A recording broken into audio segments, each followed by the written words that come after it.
किसी ने बड़े कमाल की बात कही है कि हमारे आसपास कुछ लोग ऐसे होते हैं जो अपनी परेशानी से ज्यादा दूसरों की खुशियों से परेशान होते हैं। नमस्ते दोस्तों, मेरा नाम है आरजे कार्तिक।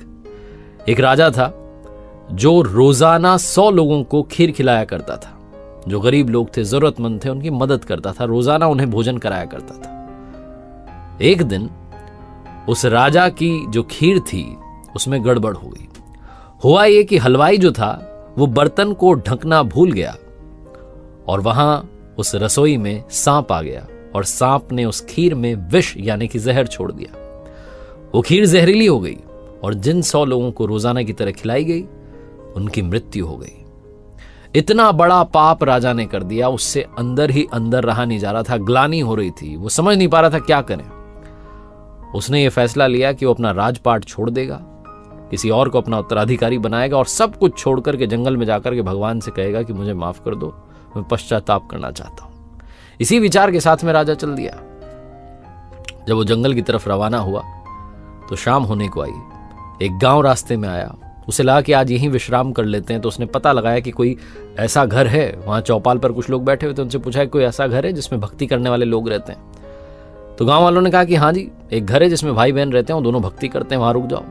राजा वहां गया, जाकर के कहा कि मुझे मदद चाहिए, मुझे रुकना है आज शाम, कल सुबह मैं निकल जाऊंगा।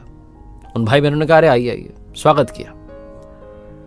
जो बहन थी वो रोजाना सुबह जग करके ध्यान करती थी, ईश्वर की आराधना करती थी, मेडिटेशन करती थी। उसके बाद में, ध्यान के बाद में वो नाश्ता बनाती थी, दिन का रूटीन फॉलो करती थी। तो अगली सुबह वो जगी, ध्यान में बैठी, लेकिन उसके बाद उठी नहीं। बहुत समय हो गया। जब वो ध्यान से उठी तब तक बहुत देर हो गई थी। भाई जो था वो चिढ़ने लगा, गुस्सा करने लगा कि दीदी तुमने क्या कर दिया, हमारे घर में मुसाफिर रुका है, उसे भोजन कराना है, उसे भेजना है, तुम इतनी देर से जगी। तो बहन अपने भाई को बताने लगी कि क्या बताऊं, आज ध्यान में ऊपर वाले की सभा लगी थी और ईश्वर जो थे वो फैसला नहीं कर पा रहे थे कि क्या करना है। एक मसला ऐसा आ गया था। तो भाई ने पूछा क्या हो गया। तो बहन ने बताया कि एक राजा है जिसने 100 लोगों को जहरीली खीर खिला दी और वो सब उससे गलती से हुआ, भूल से हुआ। अब ईश्वर फैसला नहीं कर पा रहे हैं कि ये जो पाप है इसका ये किसको लगेगा, राजा को लगेगा, उस सांप को लगेगा जिसने जहर छोड़ दिया बर्तन में, या उस हलवाई को लगेगा जिसने वो बर्तन ढका नहीं। ये फैसला चल रहा था, बहुत लंबी बहस चल रही थी, उनकी सभा लगी हुई थी प्रभु की। तो राजा ने जैसे ही सुना उसको समझ में आया कि मेरा वाला मैटर चल रहा है। तो उसने पूछा उस बहन से कि अरे क्या हुआ फिर। तो उस लड़की ने कहा कि अभी फैसला हुआ नहीं है, कल का इंतजार करना पड़ेगा। राजा जो था उसे लगा कि अरे तो मुझे फिर से रुकना पड़ेगा, आज इस फैसले को तो जानना है कि किसको पाप लगेगा। राजा ने कहा क्या मैं एक दिन और रुक सकता हूं, मुझे कल निकलना है। राजा उसी घर में रुक गया। गांव में दिन भर चौपाल में चर्चा होती रही कि वो जो आदमी कल आया था शाम में मुसाफिर, जो कह रहा था कि मुझे भक्ति वाले घर में रुकना है, ढोंग कर रहा था। जहां उसने देखा कि एक जवान लड़की रहती है भाई के साथ में, उसकी नजर खराब हो गई। देखो आज भी वहीं रुका हुआ है। दिन भर उस राजा की बुराई चलती रही।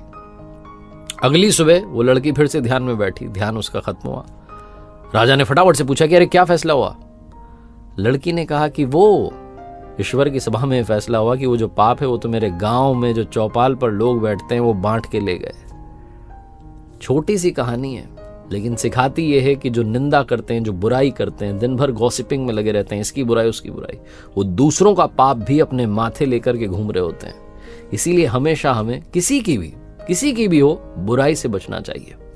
एक बार फिर से वही बात जो अक्सर आपसे कहता हूं, ऊपर वाले के आशीर्वाद, अपनी मेहनत और अपनों के प्यार के साथ कर दिखाओ कुछ ऐसा कि दुनिया करना चाहे आपके जैसा।